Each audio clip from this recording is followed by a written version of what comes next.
Hello everyone, this is C Hritik Gadia from Vaishali's R squared academy. इस video में अपन continue करेंगे पार्टनरशिप फाइनल अकाउंट्स के क्वेश्चंस। और ये वीडियो में अपन स्टार्ट करने वाले एग्जांपल नंबर 4 से। क्या बोला है क्वेश्चन में कि आपको ट्रायल बैलेंस दे के रखा है पीयूष और अरुण का, और आपको ट्रेडिंग पीएनएल और बैलेंस शीट बनाना है। अपना रेगुलर वाला क्वेश्चन रहेगा। एक बार एडजस्टमेंट्स गो थ्रू करते हैं। एक हिडन एडजस्टमेंट है यहाँ पर कि एडवर्टीजमेंट का खर्चा 3 साल के लिए भरा है, लेकिन मेरे को तो अभी ये करंट ईयर का ही चाहिए 1 साल का। तो जो 30,000 दिया हुआ है उसको डिवाइडेड बाय 3 करके मल्टीप्लाई बाय 2 करेंगे। मल्टीप्लाई बाय 2 क्योंकि 2 साल का एक्स्ट्रा भरा है, तो 20,000 आ गया। मतलब ये 20,000 रुपए जो है वो प्रीपेड एडवर्टीजमेंट है। ये क्या है अपना प्रीपेड एडवर्टीजमेंट। और प्रीपेड एडवर्टीजमेंट का दो इफेक्ट कहां पर जाएगा, क्योंकि पहले ही भर दिया है प्रीपेड है तो खर्चे में से माइनस, तो एडवर्टीजमेंट में से माइनस करना पड़ेगा। और दूसरी बात, क्योंकि पहले भर दिया है तो अपना एसेट होगा, अगले साल भरना नहीं पड़ेगा, तो बैलेंस शीट में इसको लिख देंगे एसेट साइड पे। ठीक है, एक ही बस हिडन एडजस्टमेंट है, बाकी सारे एडजस्टमेंट्स यहाँ पर देख लेंगे। छोटी छोटी एडजस्टमेंट से फटाक से हो जाएगा। जो स्टॉक है वो फिर से पिछले क्वेश्चन थर्ड एग्जाम्पल जैसे ही ये एग्जाम्पल में भी उन्होंने दो अमाउंट देके रखी, 40,000, 35,000। अपन क्या करते, दोनों में से जो कम है वो लेंगे। तो अपन अब की बार लेके चलेंगे मार्केट प्राइस जो कि है 35,000। पहला बहुत आसान था, इसके दो एडजस्टमेंट दो इफेक्ट कहां पर जाने वाले, ट्रेडिंग क्रेडिट और balance sheet asset. Interest on fixed deposit ₹1,200 is still receivable. ब्याज अब तक आना बाकी है। ब्याज मेरा इनकम है, इनकम साइड पे देखते कोई इंटरेस्ट मिला है क्या। देखो यहाँ पे बोला interest received on fix deposit, 1,000 आ गया है, 1,200 और आना बाकी है, इसलिए क्या करेंगे, इनकम में उतना ऐड कर देंगे। तो इंटरेस्ट रिसीवेबल, ब्याज अब तक जो आना बाकी है उसके दो इफेक्ट जाते, क्योंकि अब तक आना बाकी है तो फायदा होगा मेरा आगे जाके।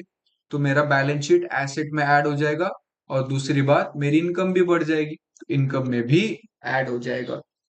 ये सारी बातें हमने कहां पर करी है, एडजस्टमेंट्स वाली वीडियो में। सेकंड थर्ड क्या हुआ, आरडीडी बोला 2.5%, 2.5% आरडीडी ऑन डेटर्स। डेटर्स का एकदम आसान, पहला profit and loss account debit side और बैलेंस शीट के एसेट में से माइनस। आरडीडी मेरा खर्चा होता है, तो खर्चा है तो पीएनएल डेबिट में लिख दूंगा, और उस खर्चे की वजह से मेरा डेटर्स कम हो जाएगा, तो डेटर्स में से माइनस। तो यहाँ पर सन्ड्री डेटर्स कहीं पे लिखा हुआ है, यहाँ पे 2.5% आरडीडी के नाम पे डेटर्स माइनस हो जाएंगे। नेक्स्ट डेप्रिसिएशन बोला है 5% फर्नीचर पे, तो डेप्रिसिएशन फर्नीचर पे 5%। ओके, तो फर्नीचर के दो इफेक्ट्स कहां पर जाता है, पीएनएल डेबिट पे लिख देंगे, और अगला बैलेंस शीट एसेट में से उसको क्या करते हैं, माइनस।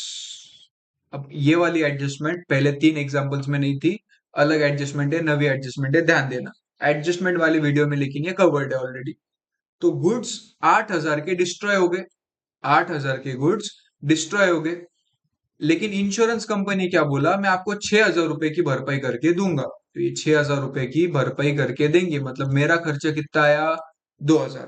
तो अब मुझे क्या करना है, ये तीन अमाउंट्स कहीं पे तो जाएंगे। तो ये 2,000 का मेरा खर्चा है, तो पीएनएल डेबिट में जाएगा। 6,000 रुपए मुझे मिलने वाले मतलब एसेट, तो बैलेंस शीट के एसेट साइड में जाएगा। और 8,000 रुपए के गुड्स बाहर चले गए, तो इसलिए ये ट्रेडिंग क्रेडिट में जाएगा। आसान एकदम, जितने गुड्स बाहर गए ट्रेडिंग क्रेडिट, जितना पैसा आने वाला है बैलेंस शीट एसेट, और जो पैसा डूब गया 8,000 में से 6,000 आएंगे, तो 2,000 का मेरा नुकसान। नुकसान जो है वो पीएनएल डेबिट। क्या क्या एडजस्टमेंट थे, क्लोजिंग स्टॉक का एडजस्टमेंट था, विच एवर इज लोअर करके हमने लिया, और trading credit balance sheet asset. दूसरा क्या था, दूसरा था इंटरेस्ट रिसीवेबल, अब तक ब्याज आना बाकी है, तो जो इंटरेस्ट रिसीवेबल है उसको क्या करूंगा, इनकम बढ़ जाएगा मेरा, और बैलेंस शीट के एसेट पे दिखेगा क्योंकि पैसा आना है। आरडीडी का तो रेगुलर है हमको पता है, डेप्रिसिएशन का रेगुलर है हमको पता है। और जो गुड्स थे वो डिस्ट्रॉय हो गए फायर से, लेकिन इंश्योरेंस कंपनी वाला पैसा देने को बाकी है, तो जितने गुड्स गए उतना ट्रेडिंग क्रेडिट, जितना पैसा आने वाला बैलेंस शीट एसेट, और जो पैसा डूब गया मेरा PNL debit. That being said, चलो अपन क्या करेंगे, एक एक चालू कर देते। तो सबसे पहले closing stock, opening stock, question number 4। Opening stock 30,800, 30,800, कोई एडजस्टमेंट होता नहीं है, सीधा आउटर कॉलम में लिख लिया। नेक्स्ट परचेस 80,000, तो परचेस 80,000 इनर कॉलम में लिखूंगा क्योंकि परचेस रिटर्न अब तक करना बाकी है। लेस नेक्स्ट क्या है, सैलरीज, सैलरीज 5,000, सैलरी मेरा खर्चा, टू सैलरीज पीएनएल डेबिट में 5,000 रुपीज। वेजेस, वेजेस नाम का जो खर्चा होता है वो ट्रेडिंग अकाउंट में जाता है, तो टू वेजेस करके कोई एडजस्टमेंट है नहीं यहाँ पे, तो 7,500 आउटर कॉलम में सीधा। कैरेज दोस्तों हमने डिस्कस करा था कि carriage, carriage inward, carriage outward, तीन बातें हो सकती है। अगर सिर्फ कैरेज आया तो ट्रेडिंग डेबिट, कैरेज इनवर्ड आया तो भी क्रेडिट ट्रेडिंग डेबिट, और अगर कैरेज आउटवर्ड आया तो पीएनएल डेबिट। चाहे सिर्फ कैरेज आओ या कैरेज इनवर्ड आओ, ट्रेडिंग डेबिट में जाएगा। तो यहाँ पे सिर्फ कैरेज आया तो ये कैरेज ट्रेडिंग डेबिट 3,000। एडजस्टमेंट वाली वीडियो बहुत इंपॉर्टेंट है, आपने सारी देखी हुई होनी चाहिए। नेक्स्ट रॉयल्टीज, रॉयल्टी कहां पर बोला है, रॉयल्टी हमने देखा था कि रॉयल्टी जाता है ट्रेडिंग डेबिट पे, रॉयल्टीज कितना है 2,500। नेक्स्ट फ्रेट, जैसे कैरेज का होता है वैसे ही फ्रेट का भी होता है, तो अगर सिर्फ फ्रेट दिया है तो ट्रेडिंग डेबिट में जाएगा। टू फ्रेट,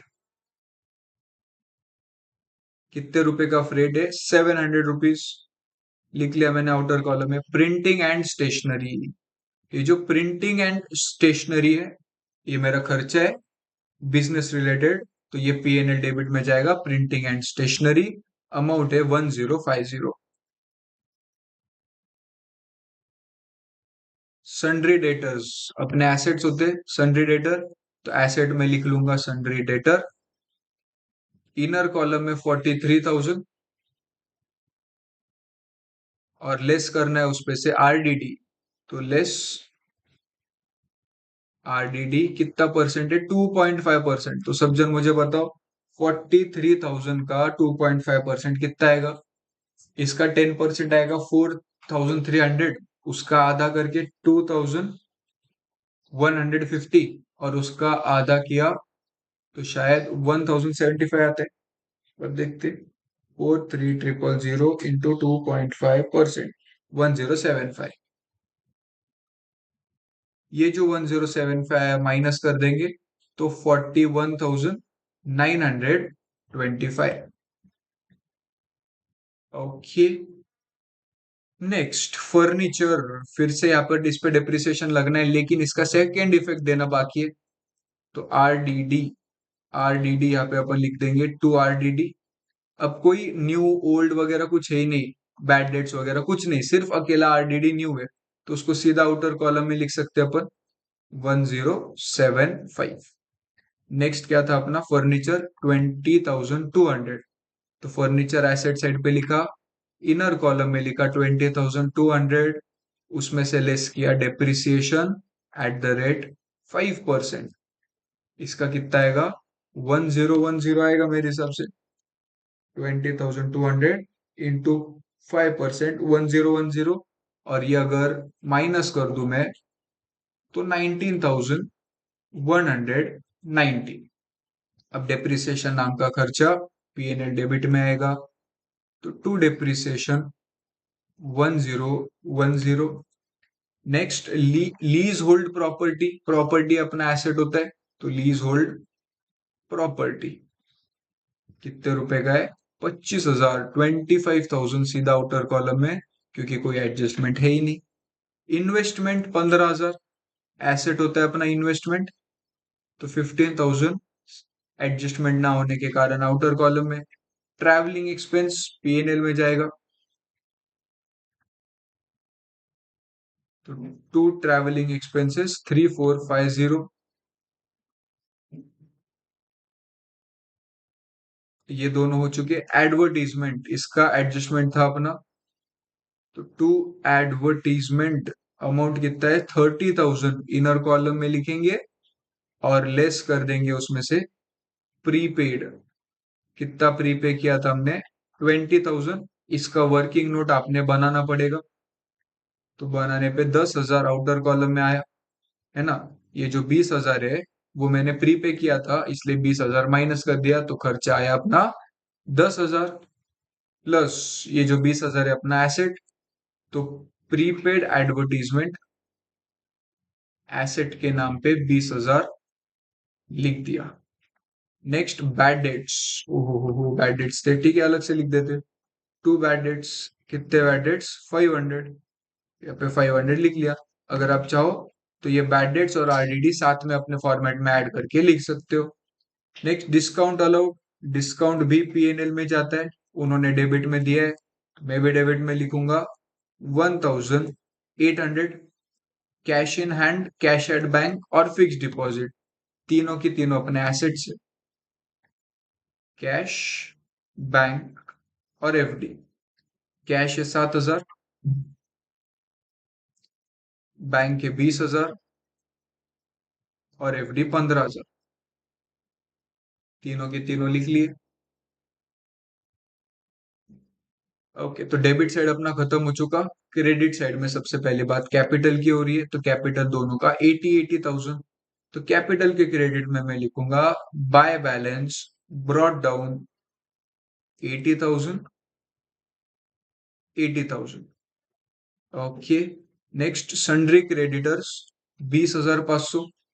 तो क्रेडिटर्स अपनी लायबिलिटी है, तो लायबिलिटी साइड में सन्ड्री क्रेडिटर्स 20,500 आउटर कॉलम में।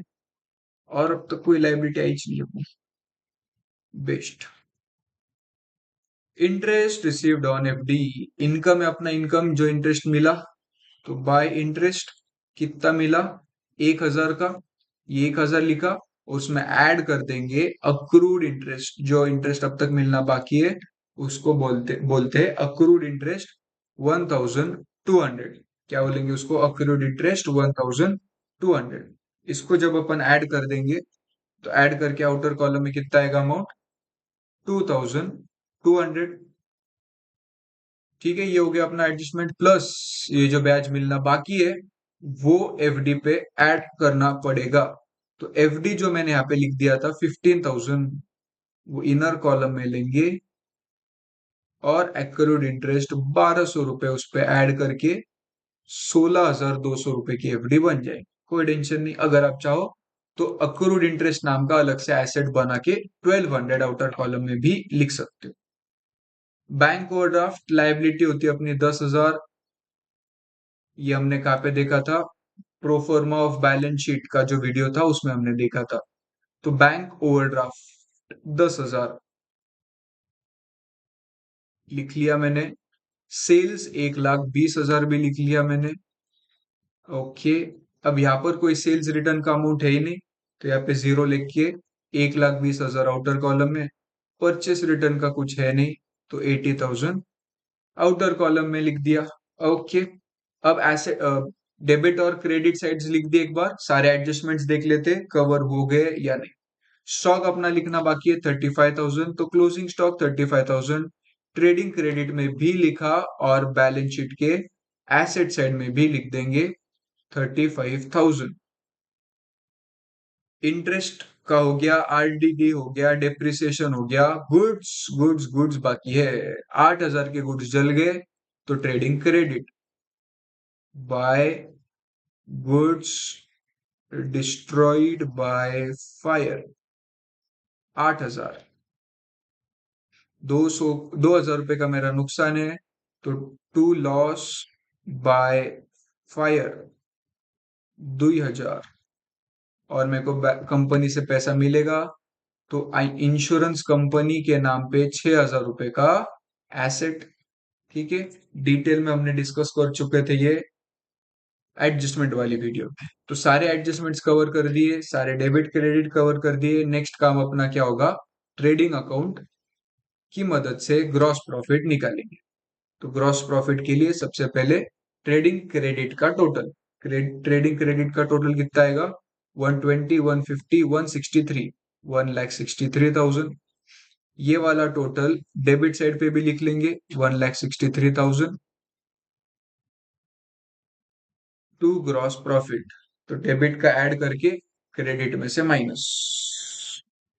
30,800 plus 80,000 plus 7,500 plus 3,000 plus 2,500 plus 700। खर्चा आ रहा है मेरा 1,24,500, उसमें से 163 अगर माइनस करे तो प्रॉफिट मिल जाएगा 38,500।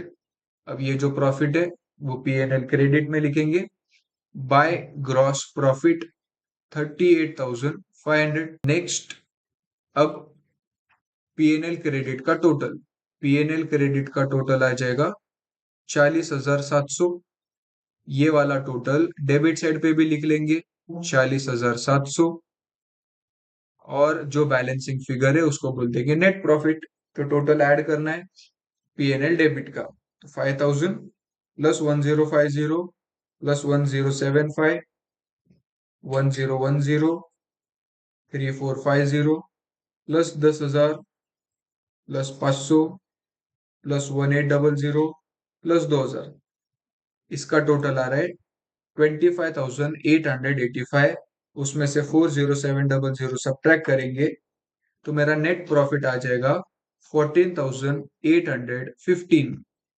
अब ये जो 14,815 है इसका क्या करेंगे, दोनों पार्टनर्स में डिस्ट्रीब्यूट। लेकिन प्रॉफिट शेयरिंग रेशो क्या दिया है यहाँ पे, कुछ चीज नहीं दिया है। जब कुछ भी नहीं दिया होता है तो इक्वली है, ऐसे पकड़ के चलेंगे। तो 14815 जो आया उसको डिवाइडेड बाय 2 करेंगे और ये वाला अमाउंट दोनों पार्टनर्स में जाएगा। तो by profit and loss account कितना आया अमाउंट, 7408 7407। दोनों को अगर ऐड करें तो 87,408 87,407।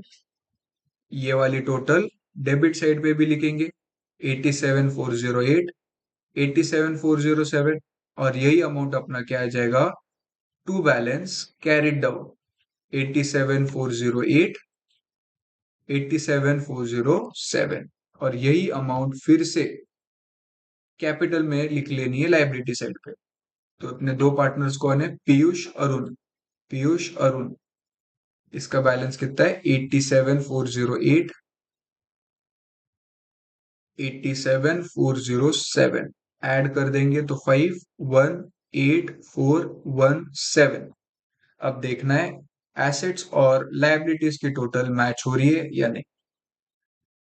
17,4,815 प्लस 20,500 प्लस 10,000, ये आ रहा है 2,05,315।